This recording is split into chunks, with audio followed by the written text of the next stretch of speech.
The stars looked different from the bridge of the Liberty. Captain Jake Morrison stood at the main window, watching the alien sun grow larger as their ship moved closer to the Zephyrian homeworld.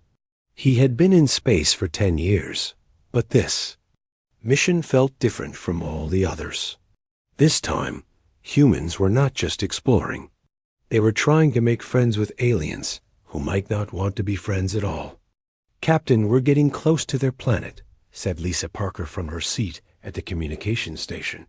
She was young, maybe 25, with short brown hair and sharp eyes that never missed anything. "They're sending us landing instructions." "Now." Jake nodded and walked back to his command chair. The bridge was small but efficient, with 4 main stations and a large screen showing the alien world ahead. The planet looked like a giant blue marble covered in silver cities that caught the sunlight like mirrors. "Ryan, what do our sensors tell us about their defenses?" Jake asked his tactical officer. Ryan Carter was a big man with broad shoulders and hands that could crush a steel can. But when he worked with his computers, those same hands moved like a pianist's fingers. "They have more weapons than we expected, sir. Energy shields around every city. Battleships in orbit. These aliens don't take chances." Dr. Amanda Brooks looked up from her science station. She was older than the others, with gray hair and glasses that made her look like a teacher. "The Zephyrians have been warriors for thousands of years. Fighting is not just what they do, it's who they are." Jake had read all the reports about the Zephyrians. They were tall, strong, and covered in natural armor like giant insects. They had 4 arms and could move faster than any human. Other alien races in the galaxy respected them, but they also feared them. The Zephyrians had never lost a war. "Sir, they're directing us to land in their capital city," Lisa said. "The place is called Vorthik." "Take us down, pilot," Jake ordered. The Liberty dropped through the atmosphere like a metal bird. Below them, the city of Vorthik spread out in all directions. The buildings were made of some kind of crystal that changed colors in the sunlight. Towers reached up toward the sky like fingers, and bridges connected them high above the ground. "I've never seen anything like it," whispered Amanda. "Neither have I," Jake replied. "But remember why we're here. Earth needs allies. The galaxy is a dangerous place for humans alone." The ship landed on a wide platform surrounded by Zephyrian guards. Each guard was at least 7 feet tall and wore armor that looked like it was grown rather than made. Their faces were hidden behind masks, but Jake could see their eyes watching the human ship with suspicion. "All right, team," Jake said as they prepared to leave the ship. "We know they don't think much of humans. We're small, we're weak, and we don't have natural weapons. But we're here to prove that humans can be valuable allies." Lisa picked up her translation device and communication equipment. "The language computer says it can handle basic Zephyrian, but their warrior slang might be harder to understand." Ryan checked his sidearm, even though weapons were not allowed. In the diplomatic meetings, "Sir, I don't like this.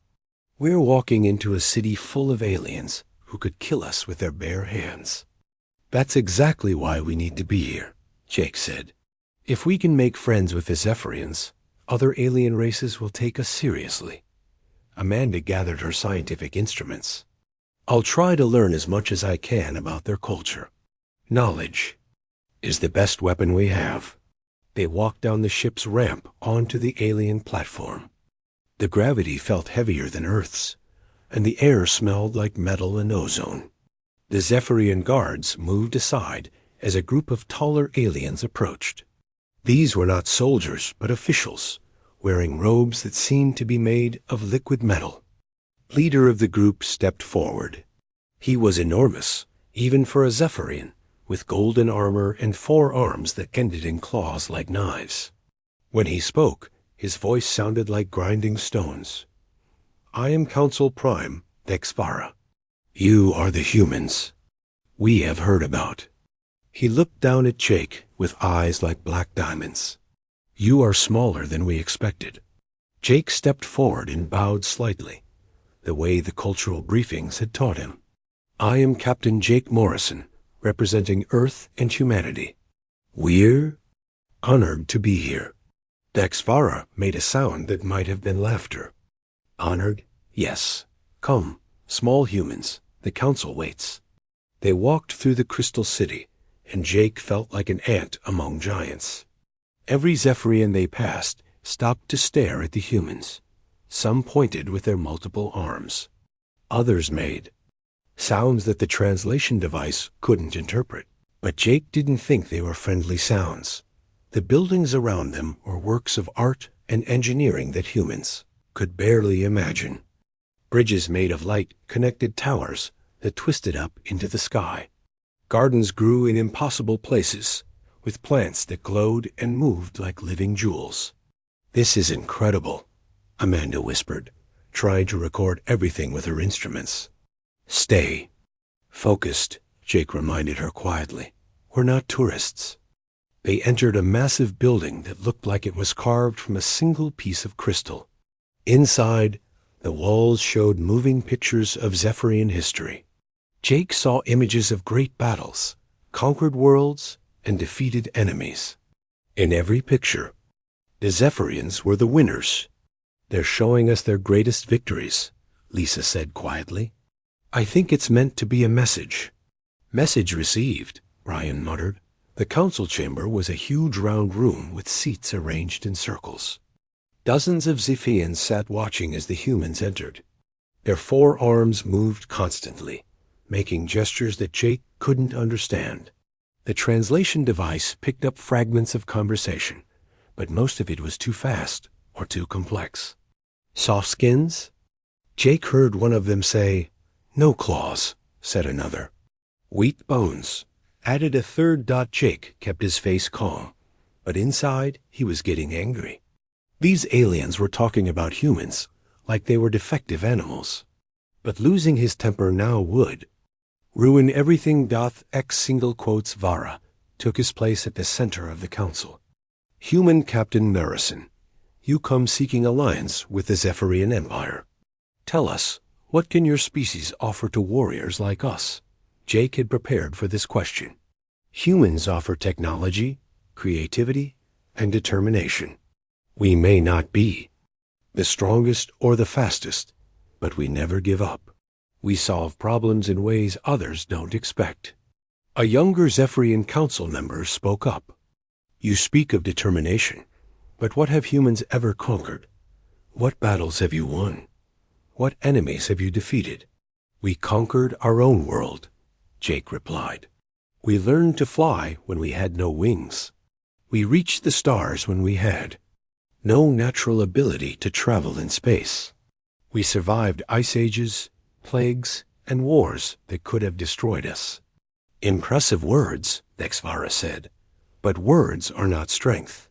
In the galaxy, only the strong survive. The weak become food for the strong. Jake felt his team tense behind him. This was not going the way they had hoped. The Zephyrians were not interested in human achievements or potential. They only respected physical power, and humans would always be small and weak compared to them. Perhaps, Dexvara continued, you would like to see what real strength looks like. Tomorrow, we hold traditional combat demonstrations. You will watch and learn what it means to be a warrior. Jake nodded. We would be honored to observe. Good. Tonight, you will be our guests. Tomorrow, you will see why the Zephyrians rule.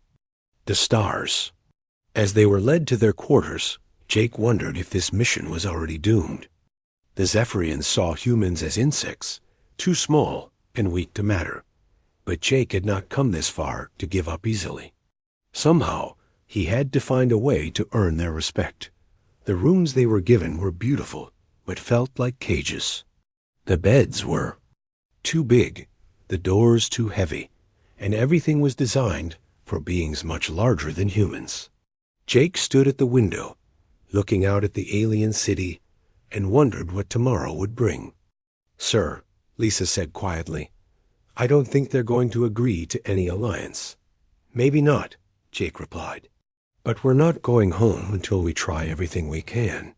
Outside, the alien city glowed in the darkness, and Jake could hear the sounds of a civilization that had never known defeat. Tomorrow, he would have to find a way to show these proud warriors that humans deserve their respect. But tonight, he could only hope that when the moment came, he would be ready for whatever challenge awaited. The word begin had barely finished echoing through the arena when Velinara exploded into motion. Her 4 arms moved like lightning, each one following a different path as she launched herself across the fighting circle. Her crystalline blade caught the light as it swept toward Jake's head, while her other 3 arms reached out to grab, strike, and block any possible escape route. Jake had been expecting this. He had watched Velinara fight earlier, and he knew she always started with the same overwhelming assault. Most opponents would try to block or dodge backward, but Jake was not most opponents. Instead of moving away from the attack, Jake dropped low and moved forward, sliding under Velinara's reach before she could adjust. The sand scraped against his knees as he rolled to the side, coming up behind her left flank where her 4 arms could not all reach him at once. The crowd gasped. No fighter had ever moved like that before. Impossible, someone shouted from the stands. He's too fast, called another. But Jake was not trying to be fast. He was trying to be smart. Velinara spun around with incredible speed, her 4 arms already adjusting to his new position. But Jake was not there anymore. He had rolled again, this time to her right side, staying low and moving in ways that her training had never prepared her for. Stand still and fight, Velinara demanded, her voice showing the first hint of frustration. Why would I do that? Jake replied, still moving. He was not running away. He was studying her reactions, learning how she adapted to unexpected movements. Every time she turned to face him, Jake was already somewhere else. Not because he was faster than her, but because he was thinking differently. Velinara tried a different approach. Instead of chasing Jake around the circle, she moved to the center and began spinning her 4 arms in a deadly pattern. Her crystalline blade traced circles in the air, while her other arms created a barrier of moving death around her. Come to me, human, she called out. Let us finish this properly. Jake stopped moving and studied her defensive position. It was beautiful and deadly, a perfect example of Zephyrian fighting technique. Her 4 arms created overlapping fields of protection that would stop any conventional attack. But Jake was not planning a conventional attack. Amanda, he called out to his science officer, what do you see?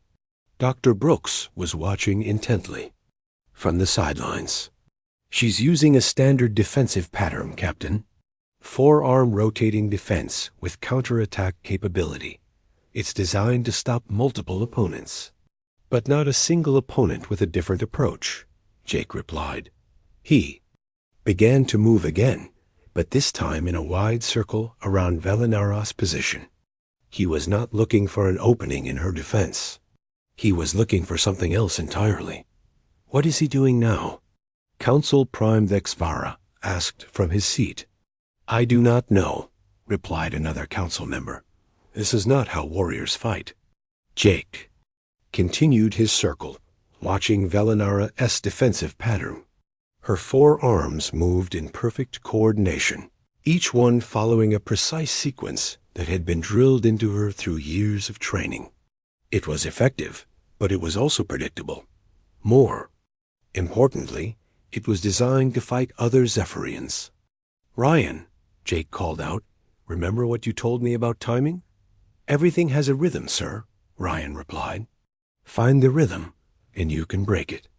Jake nodded. He could see the rhythm now. Velinara's 4 arms moved in a complex pattern. But there was a moment, just a fraction of a second, when all 4 arms were committed to their defensive positions. In that moment, She could not attack, but she could also not defend against something she did not expect. Jake suddenly changed direction, moving toward Velinara instead of around her. But he did not move in a straight line. Instead, he zigzagged, dropped low, rolled to one side, and came up at an angle that no Zephyrian fighter would ever use. Velinara tried to adjust her defensive pattern, but her training worked against her. Her forearms moved to block attacks from expected directions, but Jake was not attacking from an expected direction. He was attacking from below. Jake dropped to the sand and rolled directly toward Velinara's feet. Her defensive pattern was designed to protect her upper body and main combat zones, but it left her lower legs exposed. No Zephyrian would ever attack such a non-vital area, but Jake was not trying to cause serious damage. He was trying to disrupt her balance. His knife flashed out, not to cut, but to strike. He hit the back of Velinara's left knee with the pommel of his weapon, just hard enough to make her leg buckle. At the same time, he swept his own leg against her right ankle. Velinara stumbled, her forearms windmilling as she tried to regain her balance. For just a moment, her perfect defensive pattern was broken. That was all Jake needed. He came up from his roll like a spring uncoiling, his knife moving in a tight arc toward Velinara's throat. But he was not trying to kill her.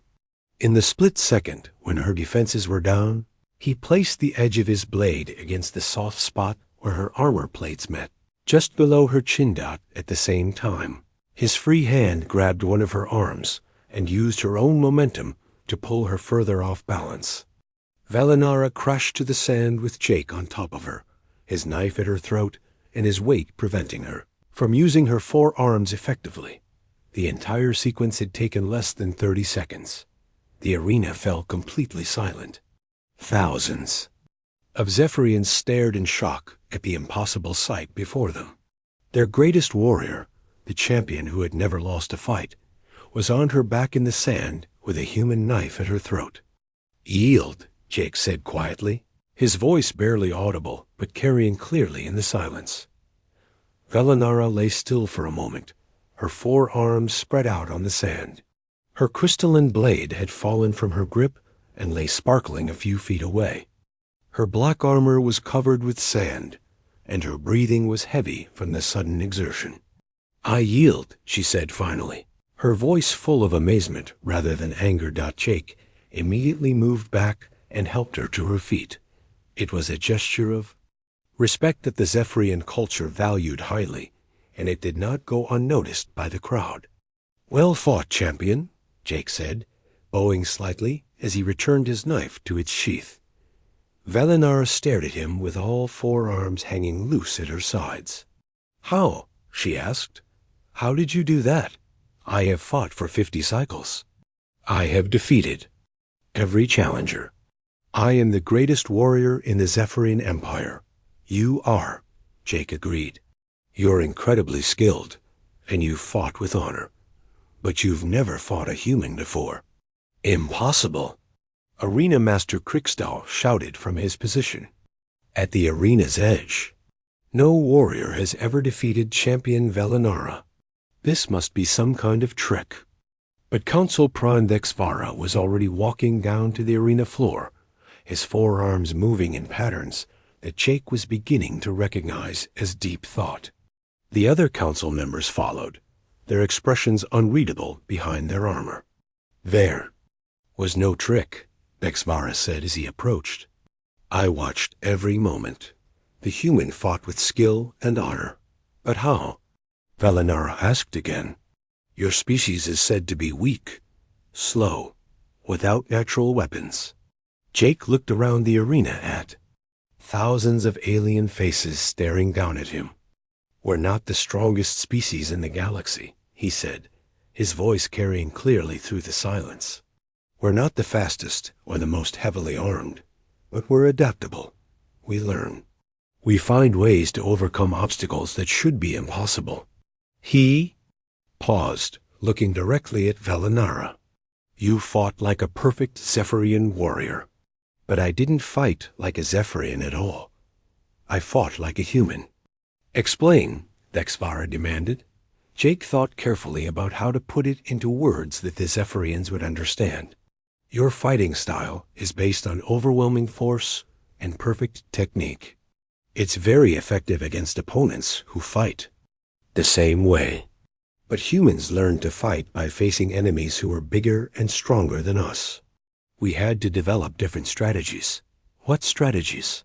Velinara asked, her voice full of genuine curiosity. Unpredictability, mobility, using an opponent's strength against them. Fighting smart instead of fighting hard. Jake gestured to the arena around them. Everything about this place is designed for warriors like you. The weapons, the fighting style, even the rules. But I didn't follow your rules. I followed mine. A murmur went through the crowd. Jake could hear fragments of conversation as his translation device tried to keep up with multiple discussions happening at once. New way of fighting, someone said. Never seen anything like it, said another. Small but clever, added a third. What else can humans do? Asked a fourth voice. That last question seemed to spread through the crowd like wildfire. Jake could see Zephyrians leaning forward in their seats, their forearms moving in patterns of excitement and curiosity. Dexvara raised his arms for silence.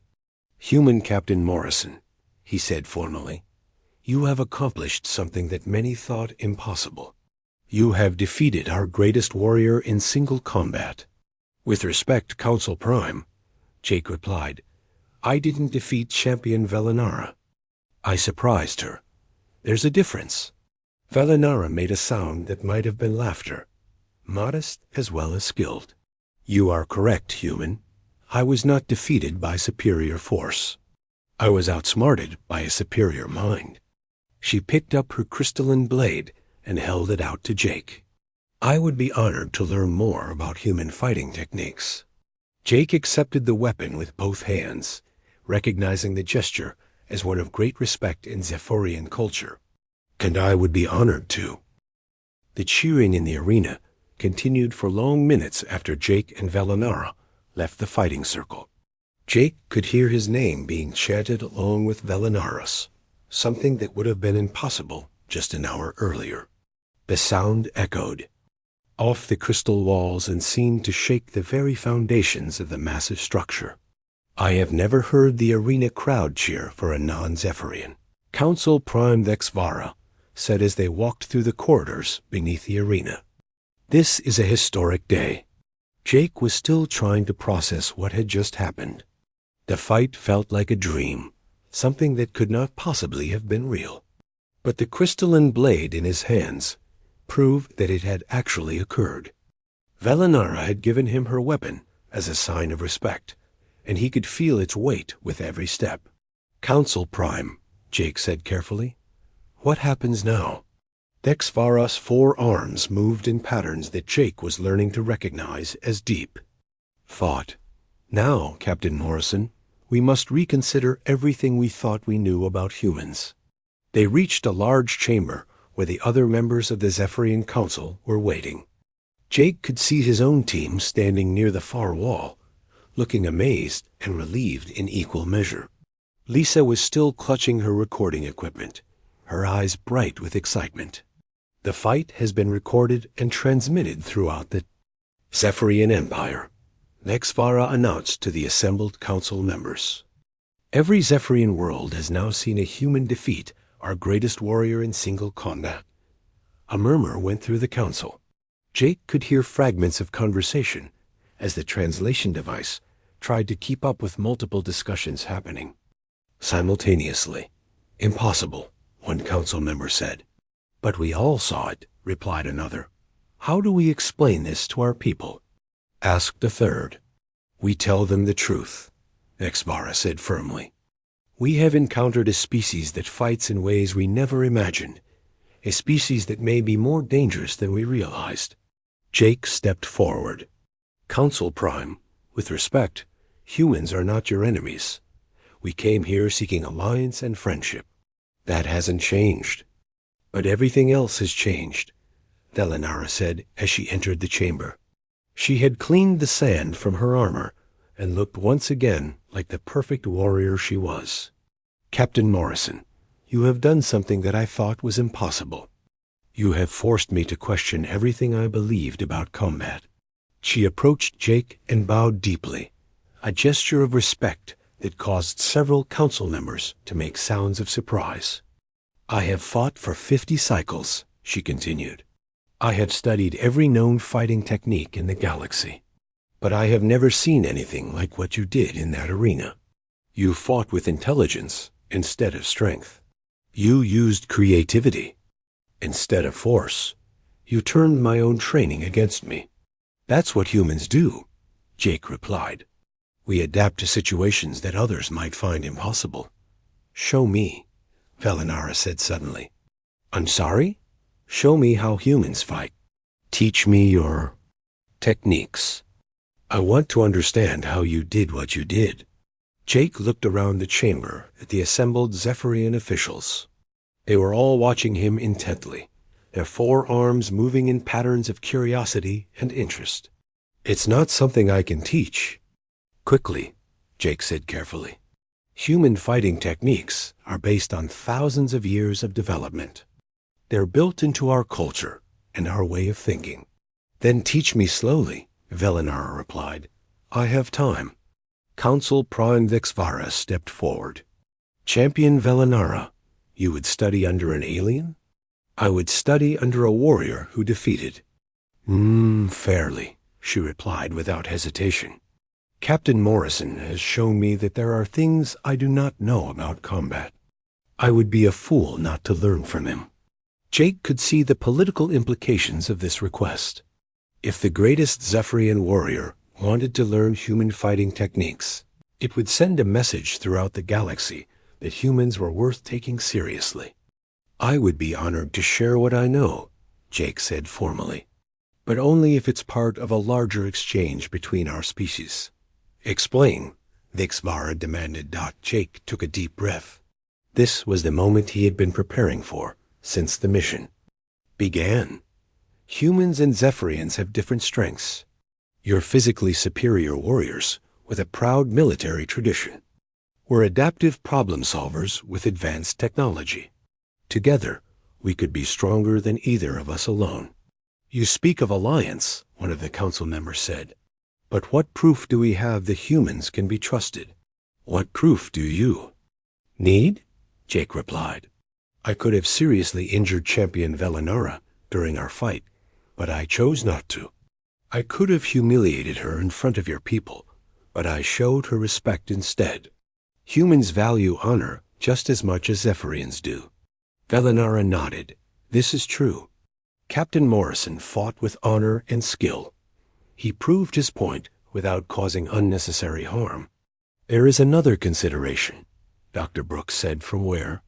She stood with the human delegation. The galaxy is watching this exchange. Other alien species will draw their own conclusions about both humans and Zephyrians based on what happens here. Vixvara S arms moved in what Jake was learning to recognize as agreement. Dr. Brooks speaks wisely. Our response to this situation will be studied by every major power in the galaxy. Then let's give them something worth studying, Jake suggested. Let's show them that two very different species can work together despite their differences. The council members began talking among themselves in rapid Zephyrian. Jake's translation device could only catch fragments of the conversation, but he could tell they were debating the implications of his proposal. Finally, Vixvara raised his arms. For silence. Captain Morrison, the council has reached a preliminary decision. We are willing to discuss formal alliance between our species, but we have conditions. I'm listening, Jake said. First, you will remain here as our guest while we negotiate. Your ship and crew will be treated with full diplomatic honors. Agreed, Jake replied. Second, Champion Velinara will accompany your eventual return to Earth as our representative. She will study human fighting techniques and report back to the Council. Jake looked at Velinara, who moved her arms in what he thought might be agreement. That would be acceptable if Champion Velinara agrees.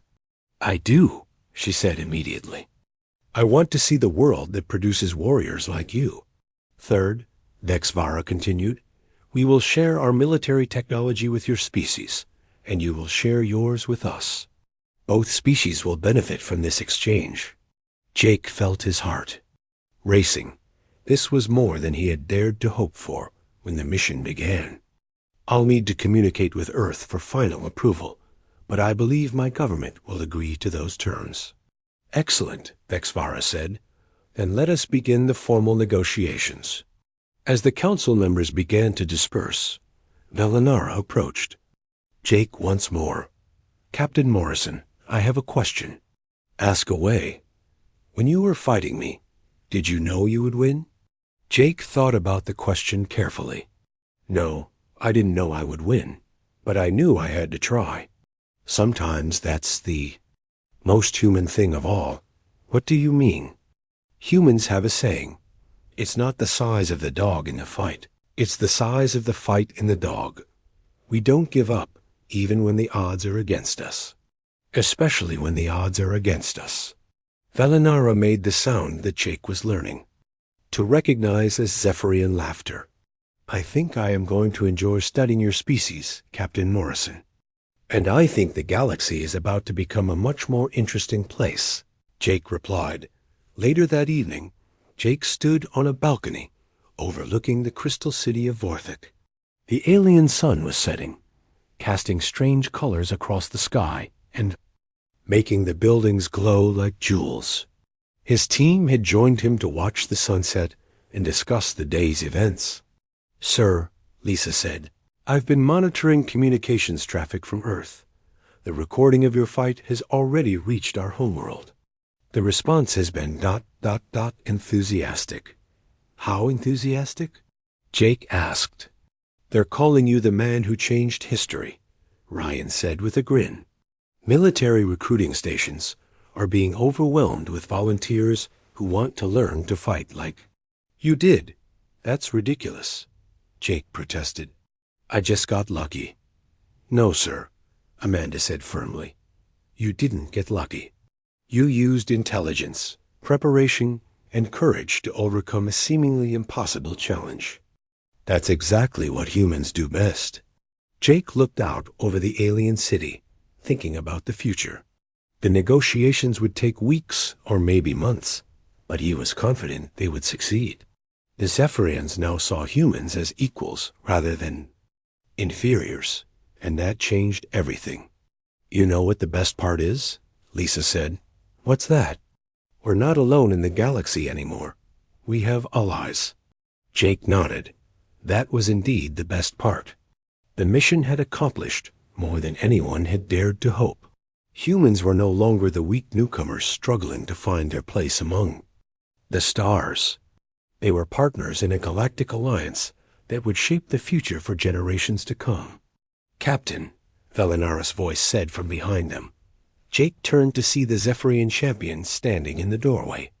She had removed her armor and wore simple clothes that made her look less intimidating, but no less impressive. "Champion," Jake replied, "please join us." Velinara walked to the balcony railing and looked out over her city. "I have been thinking about our fight today, and I realized something important. When I fought you, I was fighting the way I had always fought, but you were fighting the way you needed to." Captain Jake Morrison stood on the bridge of the U-East Voyager, watching the stars through the main window. The ship had been traveling through deep space for 3 months now. It was humanity's first real journey to explore what lay beyond there. Solar System. Jake was a tall man with dark hair and steady brown eyes. He had been chosen to lead this mission because he stayed calm under pressure. The crew trusted him, and he had never let them down before. "Captain," said Lieutenant Amy Parker from her station, "I'm getting something strange on the communications." Array.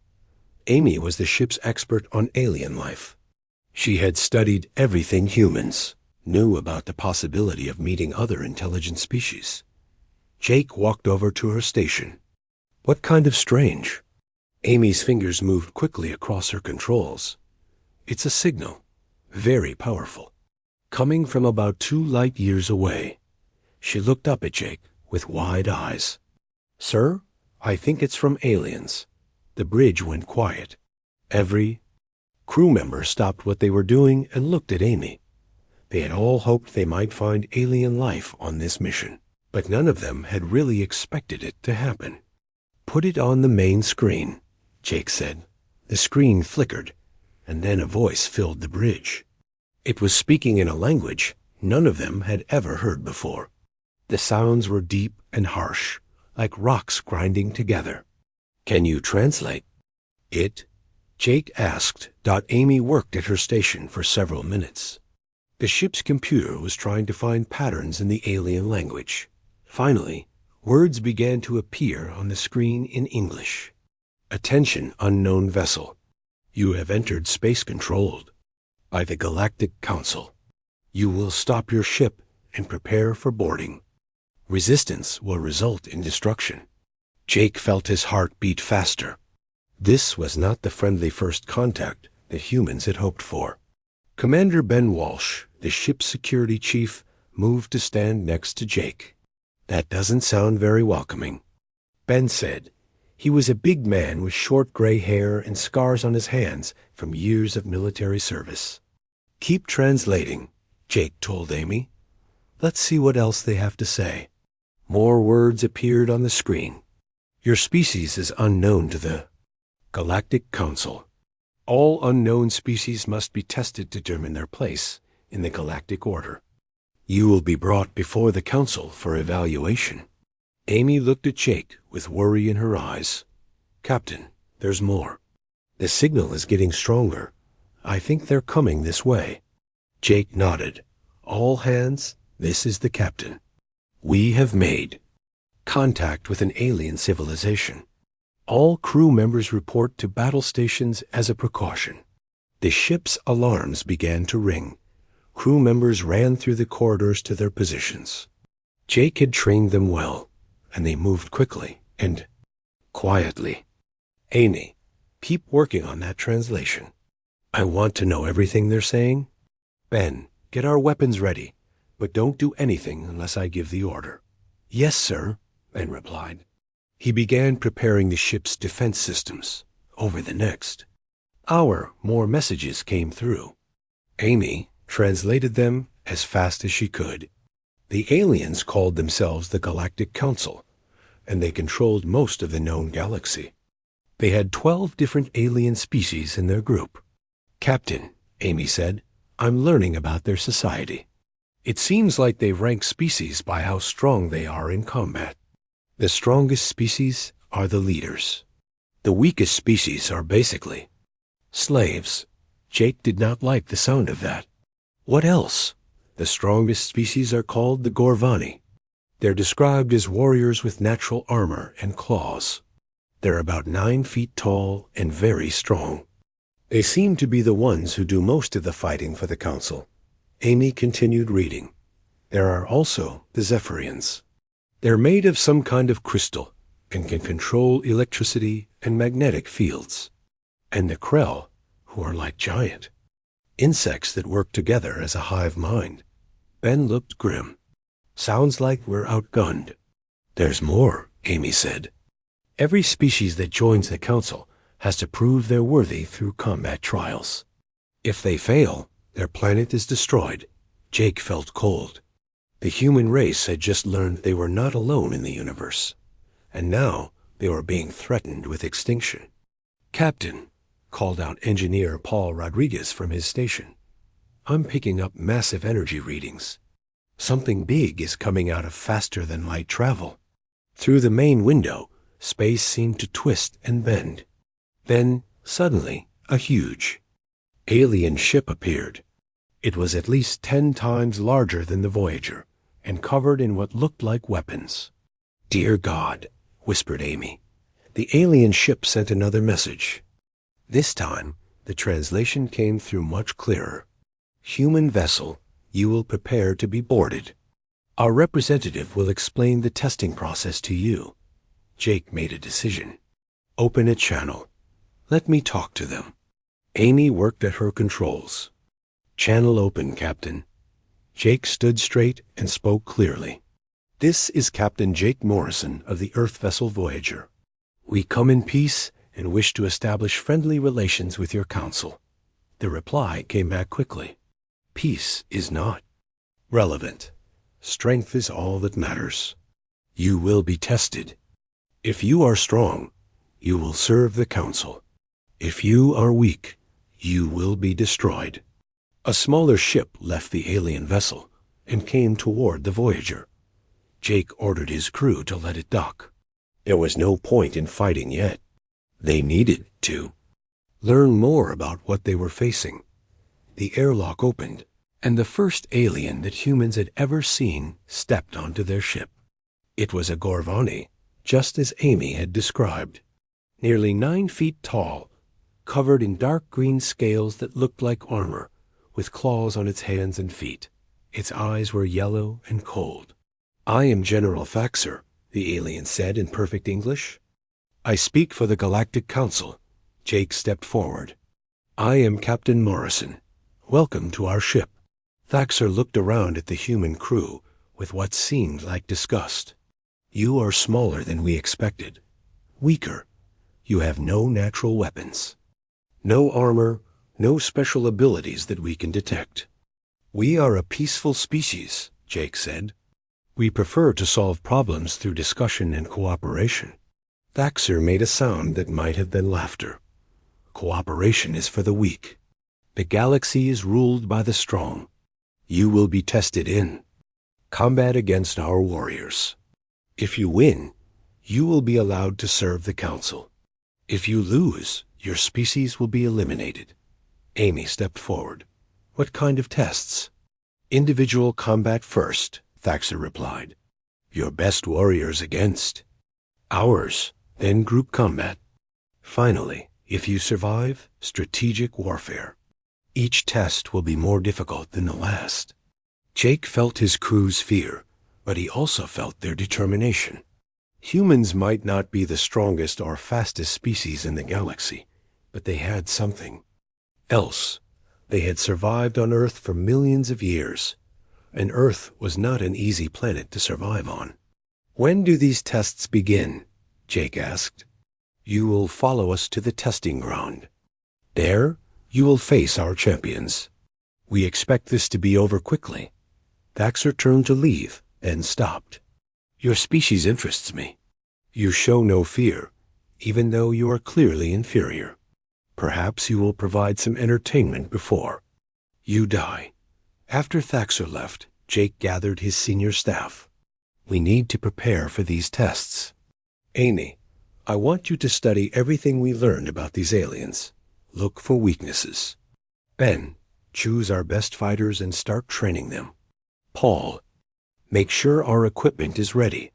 Captain, Amy said quietly, I don't think they understand what they're dealing with. They think we're weak because we don't have claws or armor. But humans became the dominant species on Earth, not because we were the strongest, but because we were the smartest. Jake nodded. Let's show them what humans can really do. 3 days later, the Voyager arrived at Kepler Station. The massive structure floated in empty space, built for one purpose: testing new species that wanted to join the Galactic Council. Jake had never seen anything so large made by intelligent beings. The station was filled with aliens from all 12 Council species. They had come to watch the humans fight and probably die. Jake could see them through the windows as his ship docked. Most of them looked like they were here for entertainment. General Thaxter met Jake and his team at the airlock. The first test will begin in 1 hour. You may choose 3 of your warriors to face our champions. Choose wisely. These may be the last fights your species ever sees. Jake had already made his choices. Marine Sergeant Lisa Carter would fight first. She was small for a Marine, but she had never lost a hand-to-hand combat match. Engineer Paul Rodriguez would go second. He was not a soldier, but he was very smart and good at solving problems quickly. Dr. Helen Foster would fight third. She had been an Olympic athlete before becoming a doctor. "These are your champions?" Thaxter asked when Jake introduced them. "They look even weaker than you do." Lisa Carter was only 5 feet 6 inches tall and weighed about 140 pounds. Paul Rodriguez was tall but thin, with gentle eyes behind his glasses. Helen Foster was athletic, but looked more like a scientist than a warrior. "They are our representatives," Jake said simply. Thaxter led them to a large arena. Thousands of aliens filled the seats around the fighting area. Jake had never felt so alone. His 3 crew members were about to fight for the survival of the entire human race. "The first combat will be individual fighting," Thaxter announced to the crowd. "No weapons except natural abilities. Fight until one opponent cannot continue." Lisa Carter stepped into the arena. Her opponent was a Gorvani warrior even larger than Thaxter. The creature stood almost 10 feet tall, with claws that could cut through steel and scales that could stop bullets. The crowd cheered for their champion. "Begin," Thaxter called out. The Gorvani charged at Lisa like a wild animal. Its claws reached for her, trying to grab her and tear her apart. Lisa did something the alien did not expect. She moved to the side at the last second and stuck out her foot. The Gorvani warrior was running too fast to stop. It tripped over Lisa's foot and crashed into the arena wall. The crowd went quiet. Their champion was supposed to win in seconds. Lisa did not attack while the alien was down. She waited for it to get back up. The Gorvani was angry now. It came at her again, but more carefully this time. Lisa watched the alien's movements. She noticed that it always telegraphed its attacks. Its shoulders moved before it struck with its claws. Its weight shifted before it tried to grab her. For 10 minutes, Lisa avoided every attack. She moved like a dancer, always staying just out of reach. The Gorvani became more and more frustrated. It began making mistakes. Finally, Lisa saw her chance. The alien overextended itself, trying to catch her. Lisa grabbed its arm and used its own momentum to throw it to the ground. Before it could get up, she had her arm around its neck, cutting off its air supply. The mighty Gorvani warrior tapped the ground, signaling surrender. Lisa had won without throwing a single punch. The crowd was completely silent. Jake could see shock on every alien face.